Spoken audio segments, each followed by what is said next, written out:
Hello बच्चों, let's see this question. If the force of gravity act on all the bodies is proportional to their masses, why does a heavy body not fall faster than a rigid light body?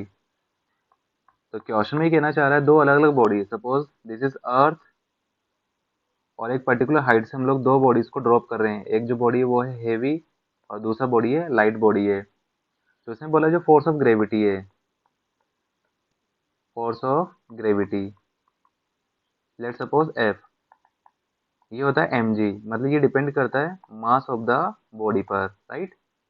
लेकिन फिर भी क्या है, दो अलग अलग bodies का मास कम और ज्यादा दोनों सेम टाइम पे क्या हो रही है, फॉल हो रही है सरफेस पे. दोनों का मतलब फास्टर फॉल नहीं होगी जो हेवी बॉडी है. तो उसके पीछे रीजन क्या है, इस फोर्स ऑफ ग्रेविटी की वजह से बॉडी का जो एक्सेलरेशन होगा, तो बॉडी का एक्सेलरेशन क्या होगा, F is equal to M है. तो लेट सपोज ये कोई बॉडी है, इस पर फोर्स लग रहा है एफ, फोर्स ऑफ ग्रेविटी. तो इसकी वजह से इसका एक्सेलरेशन क्या होगा, फोर्स के डायरेक्शन में होगा. सपोज ए, इसका मास क्या, बॉडी का मास है सपोज एम. तो ये इस फोर्स की वजह से क्या होगा, बॉडी में एक्सेलरेशन क्या होगा यहाँ पे प्रोड्यूस होगा, F equals to M A, right. अभी से ए का जो वैल्यू होगा, एफ का वैल्यू क्या है, एम जी. ठीक है, तो यहाँ से ए जो निकल के आएगा ये जी निकल के आएगा, मतलब इसका जो एक्सेलरेशन होगा वो जी के बराबर होगा.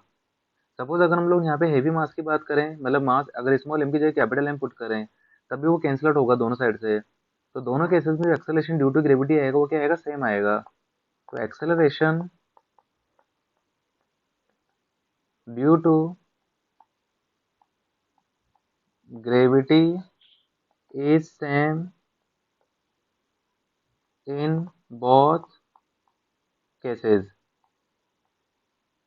दोनों केसेस में एक्सेलरेशन ड्यू टू ग्रेविटी क्या होगा, सेम होगा. तो time will be same. Time का एक फॉर्मूला हम लोगों ने ये भी पढ़ा है, T equal root of two H by G. तो यहाँ पे टी जो है डिपेंड कर रहा है, हाइट पे डिपेंड कर रहा है, जी पे डिपेंड कर रहा है, लेकिन टाइम जो है does not depend on mass of the body also.